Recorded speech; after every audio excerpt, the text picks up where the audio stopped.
जोशीमठ शहर में लोगों को दरारें डराने लगी हैं। घरों की दरकती दीवारों ने लोगों को खौफजदा कर दिया। घरों की ये बड़ी बड़ी दरारें कई परिवारों के दर्द की वजह बन चुकी हैं। लोग डर के साए में जीने को मजबूर हैं। आलम यह है कि लोग घर छोड़कर जाने को मजबूर हैं। दरअसल इलाके में नदियों के लगातार हो रहे कटान और जल विद्युत परियोजना के कारण भूधसान हो रहा है, जिसकी वजह से दरारें आ रही हैं। 2 बार भूवैज्ञानिकों ने इलाके का सर्वेक्षण के बाद सरकार को रिपोर्ट सौंप दी है, ताकि आने वाले समय में पीड़ितों की मदद की जा सके।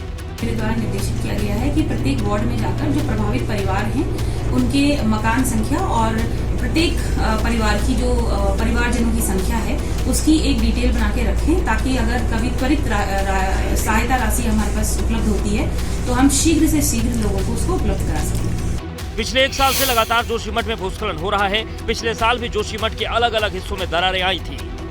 इस बार नई जगह पर दरार आने से खासतौर से लोग डरे हैं। यहाँ पर रह रहे लोगों की माने तो रात में जमीन ठीक दिखाई देती है, लेकिन सुबह आँख खुलने पर जमीन और मकानों में बड़ी बड़ी दरारें आ चुकी होती हैं। वहीं यूपी की बात करें तो मैनपुरी उपचुनाव में डिंपल यादव ने मुलायम सिंह यादव के मुकाबले में कहीं बड़ी जीत हासिल की है। जीत के साथ ही मैनपुरी में सपा ने 1996 से चले आ रहे अपने कब्जे को बरकरार रखा।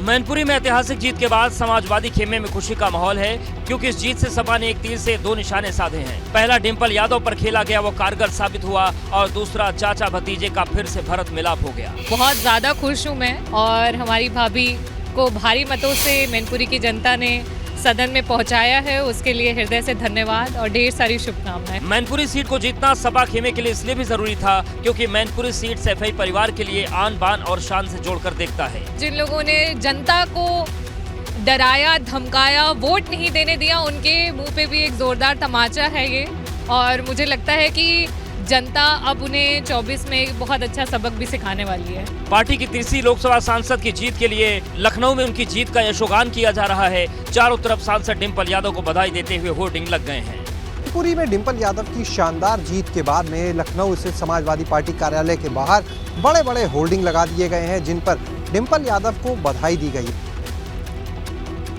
वहीं मैनपुरी और खतौली में मिली हार के बाद रामपुर में मिली जीत भाजपा के लिए बहुत उत्साहजनक है, क्योंकि आजम खान के गढ़ में सेंध लगाने के लिए भाजपा ने हर जुगत लगाई और उसमें कामयाब भी हुई। भाजपा की इस जीत पर सपा ने सवाल जरूर उठाए हैं, लेकिन भाजपा सपा के सारे दावों को खारिज कर रही है। हारने के बाद तो आरोप लगते हैं, और मैं समझता हूँ इतना अच्छा चुनाव हमारे रामपुर में हुआ है, मेरे ख्याल से कहीं नहीं हुआ, और बड़ा शांतिपूर्वक वहाँ से चुनाव निपटा है। रामपुर विधानसभा सीट पर करीब 58% मुस्लिम वोटर हैं, जिसमें पसमानदा मुस्लिमों की संख्या काफी अच्छी है। मुस्लिम बहुल इलाका होने के बाद भी रामपुर में भाजपा की जीत पार्टी के लिए मनोवैज्ञानिक बढ़त जैसी है। आज कमल रामपुर के आकाश पर कमल खिला है। बहुत सारे बूथ हम जीते हैं, और मुस्लिम इलाके के अंदर बूथ हैं वो जीते हैं। रामपुर में काउंटिंग के समय सुबह से ही आसिम राजा आगे चल रहे थे, लेकिन 21वें राउंड में रामपुर की परिस्थितियां एकदम बदल गईं। आकाश सक्सेना 3161 वोट से आगे निकल गए। यही मार्जिन आखिर तक बरकरार रहा। रामपुर विधानसभा उपचुनाव में आजम खान के गढ़ में कमल खिलाने के बाद भाजपा का 2024 प्लान भी साफ कर दिया। हम इस वर्ग के बीच एक ऐसी पैंट बनाने के अंदर कामयाब हुए हैं जो 2024 के किले को फतह करने के लिए।